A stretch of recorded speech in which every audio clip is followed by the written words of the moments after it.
as well. So something I have started to talk about the last week, and I hope people are hearing me, is there's going to be amazing opportunity the next couple of years. Unfortunately, fear is standing between the person and the opportunity. I have this analogy. I want to see what you think. Opportunity is playing the game of hide and seek. Opportunity has chosen to hide behind fear. Most people can't look through, remove, or get fear out of the way, and thus will never find opportunity. I don't know if that's too simplistic. That just sounds crazy, but what do you think about this fear and opportunity being tied together? Yeah, well, I mean, fear stops a lot of people, right? That's the first thing when somebody says, "Oh, I want to do something," and then if all of the reasons why it's not going to work pop into their head, too complicated, take too long, cost too much money. I don't, nobody will believe me. Everybody's going to whatever. That's fear. Any kind of a limiting belief, it all starts with fear. So it can definitely stop you. So the first thing you want to do is look at, well, who else has done whatever it is I want to do? And that's where you get proof and confirmation that if somebody else can do it, you can do it. And, you just have to embrace it and step through it. And that's where opportunity lies. Opportunity lies on the other side of fear. Fear is the roadblock that stops a lot of people from reaching their goals and taking advantage of opportunities. Yeah. I think this has always been true. Always been true. It's like, one of the rules that opportunity hides behind fear or through fear or whatever that is. I do want to acknowledge that in a world of social media, in a world of YouTube University, which you and I are both on with growing channels, there are channels that are preaching fear. There are channels growing at exponential rates because of fear. I want to strongly suggest to people that they block those channels for the next 2 years. We do not need help being afraid. And I wanted to know what you thought of that. What do you think of that? Yeah, the shock factor. So, yeah, a lot of people use that because people are so in tune to it right now, especially what's going on in the market. So the other aspect of fear is fear in the markets.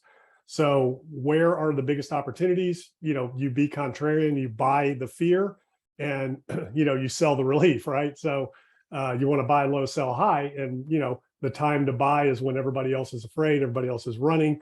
And I'll put it even easier. The time to buy is when everybody's selling. The time to sell is when everybody's buying.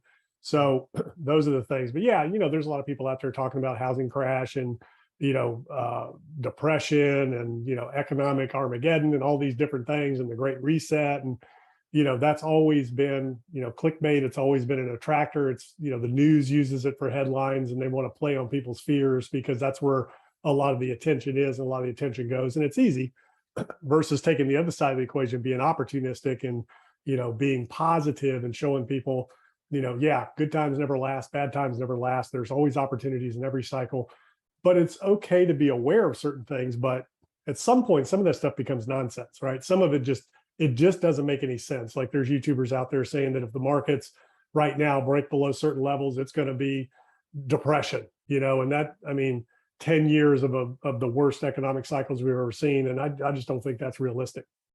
No, I do think, again, YouTube University, the more and more I learn it, the more and more I feel like you and I stand out because we're just talking about reality. We're acknowledging that the bad time is here. Frankly, you and I said the bad time was coming. Now it's here.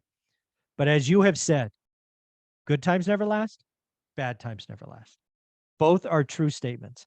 The fact that just in the last 48 hours, huge YouTube channels in our space are using titles about depression 2.0, that is pushing on fear. And this is what I want people to hear when I talk about fear being right here. You do not need help being afraid. You do not need help being afraid. Stop watching that. Understand, appreciate, acknowledge, but do the freaking work. Research, grow, network. There are going to be amazing opportunities. If you stay here looking at fear, you are going to miss the opportunity, just like everybody missed the last one and missed the last one and missed the last one. So this is a big deal for me. Yeah. And, those channels can't back any of that up with data. If you go back and look at what is a depression, 1920s, whenever that was, with soup lines and all those different things, jobs and whatever, there's twice as many jobs as there are people willing to take them. And a severe recession is not going to raise unemployment rate double digits, might get into the 6% range, maybe 8%, but it's not going to go 10, 20, 30 like it was in the Great Depression. I'm not sure that's even, I mean, anything's possible, but is that likely or probable? We've seen, in my time frame, so the 2009 Great Financial Crisis, everybody said, depression. Pandemic 2020, everybody said depression. It hasn't happened. I don't know that that's probable.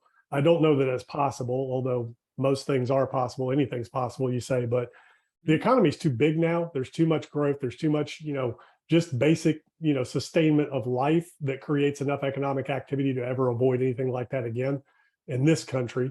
So I just don't see it, and they can't back it up with any kind of real data. No, they're talking about it because they make a penny every time somebody watches their clicks, and they're doing 100,000 views. And yes, I'm a little jealous and hot and bothered by it. But again, I don't buy real estate.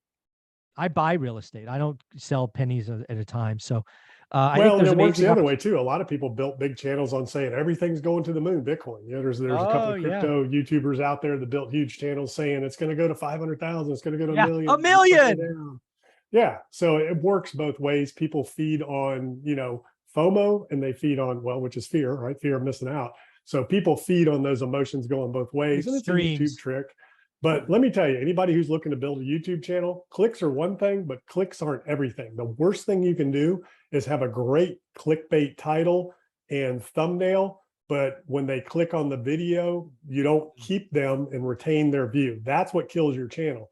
When people click, watch, and stay, that's what builds the algorithm. That's what builds the channel, not thumbs up, not subscribes. That has nothing to do with the algorithm. The algorithm is, do you get their attention and can you keep it? So your title and your thumbnail better be backed up and substantiated with real quality info and data, or people are going to watch, and then you're just going to sink.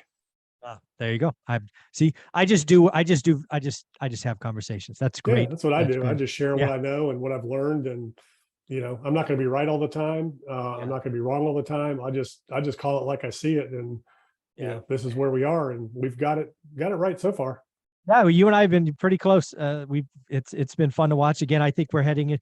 Again, I had this macro kind of discussion. Macro, it's going to suck. 2023, in my opinion, Greg, actually, I'm going to ask you, this will be a question. I believe 2023 macro, worldwide macro, might be the worst economic year of my adult life. You and I are about the same age. Worse than the dot-com crash, worse than the Great Recession. Worldwide, I could see a worldwide recession.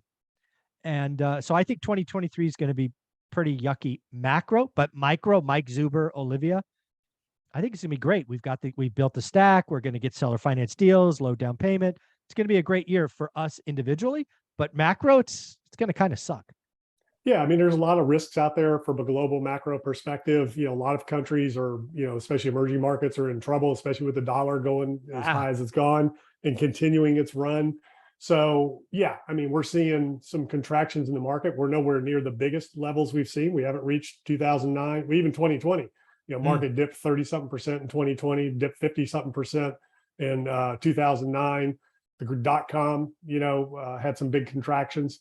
So we're not at those levels yet. No, we're down like 21%, I think, in the Dow or something. It's like barely a bear market. In this country, we still have a huge, employment disparity. There's twice as many jobs as there are people willing to take them. Sure, we saw some negative GDP. It was minute. Sure, we've got super high inflation, which is putting a lot of pressure on a lot of people, and it's going to continue to weigh heavily. And that's why the Fed's doing what they're doing, because that's way worse than anything else. But yeah, there's a lot of stuff out there. And of course, the war in Ukraine is a big issue. What China does is a big issue. The energy situations, that's huge. And we haven't gotten there yet. That's the big one I've been warning about, is energy coming into the fall and winter around the world, not only this country. And we've already been told, get ready for your electric bills to double this year, for a lot of different reasons. So yeah, there's a lot of risks out there still, a lot of headwinds that could really create some problems. But if some of these things resolve, if the war in Ukraine all of a sudden resolves itself, if China backs off and says, we're going to leave Taiwan alone for right now, some of those things could resolve themselves pretty quick. So yeah, it could go either way. Yeah, I think the next 6 months are going to be very interesting. Lots of divergence. Usually when you look at the economy, as long as I have, you have a general feel how the dominoes are set up with small variations. I have no idea where the economy will be in 6 months. No I don't idea. Too either. many, I don't too either. many Right external now, factors. No I don't know idea. where it'll be next week. I Yeah, mean, we are literally in this yeah, world yeah. right now It's with everything crazy. that's going on. We are week to week, month to month, quarter to I agree. quarter. That's why the Fed says we're data dependent. So we have to be the same way. But here's what I do know: no matter what, we will always come back. We will always rebound. We will always recover. With that, folks, we're going to end this video because that is the positive note that I want to leave on. Greg, where can people find you? Yeah, gregdickerson.com. Go check it out. Thanks, buddy.